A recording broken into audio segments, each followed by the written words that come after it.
పరకాల మున్సిపాలిటీలో కాంగ్రెస్ జెండా ఎగరవేయాలని పరకాల ఎమ్మెల్యే రేవూరి ప్రకాష్ రెడ్డి పిలుపునిచ్చారు.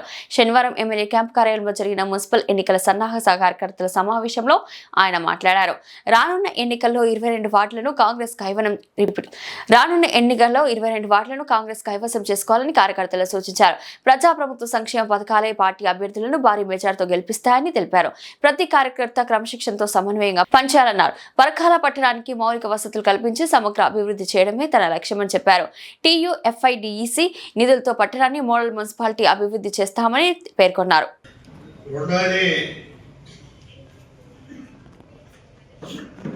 మన పార్టీ అనేది ప్రజాస్వామ్యబద్ధంగా ఉండాలి. వాళ్ళ మోడీ గారు కానీ ఎవరైనా మాట్లాడితే కుటుంబ పాలన అంటారు. కుటుంబ పాలన అనే విషయంలో ఒక సైడ్గా మనము కుటుంబ పాలన అయినా ఆ కుటుంబంలో ఉన్న వ్యక్తుల యొక్క త్యాగాన్ని ఇక్కడ మనము గుర్తుపెట్టుకోవాలి. అంటే ఆ త్యాగాన్ని ప్రజలు మర్చిపోవాలి అనే ఒక ఆలోచనతోటి బీజేపీ వాళ్ళు కుటుంబ పాలన అంటారు. కానీ వాస్తవంగా ఇది కుటుంబ పాలన ఎట్లుంటది అంటే నియంతృత్వం ఉంటుంది. చంద్రశేఖరరావు చూశాం, నియంతృత్వం, కుటుంబ నియంతృత్వం.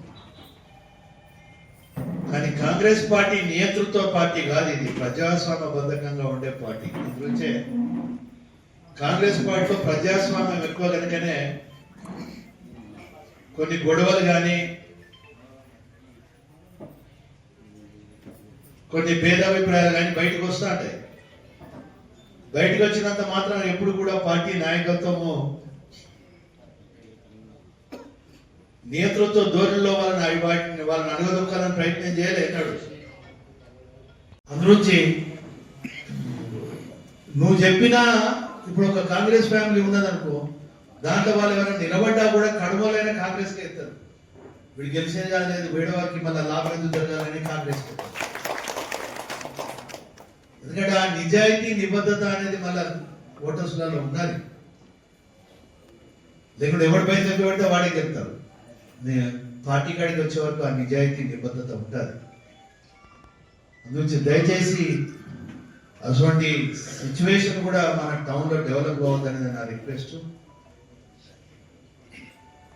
ఇవాళ ఈ అబ్జర్వర్స్ కూడా మీ కుటుంబ సభ్యులాగా దయచేసి మీరు చూసుకొని చేస్తే 3-6-20 గెలుపు. ఈ గెలుపును కార్యకర్తలకే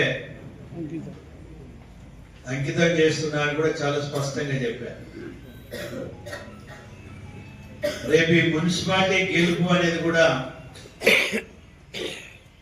మన టోటల్ సర్పంచ్ ఎన్నికలలో పార్టీ గుర్తు ఉండదు కనుక మనం సస్పెండ్ చేయలేము. అంటే ఒక ఇద్దరిని చేసినాము, కానీ పార్టీ గుర్తుంటది కనుక దీంట్లో మాత్రం సస్పెన్స్ ఉంటుంది. రాష్ట్ర పార్టీ ఆదేశం, అప్పుడేమో రాష్ట్ర పార్టీ ఆదేశించింది, ఇప్పుడు మాత్రము పార్టీ గుర్తుంటది కనుక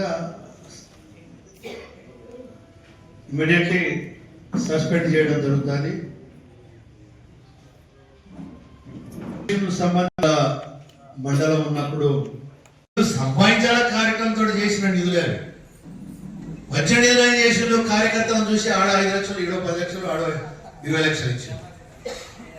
అవన్నీ పుల్అప్ చేసినాడు. మొదటి ఎమ్మెల్యే అయిన తర్వాతనే 6 నెలలు 5 నెలలలోనే ఫస్ట్ వర్షానికి తోడు చూస్తేనే మనకు వరదలు వచ్చినాయి, మురిగినాయి అని అన్నప్పుడు తిరిగినాము.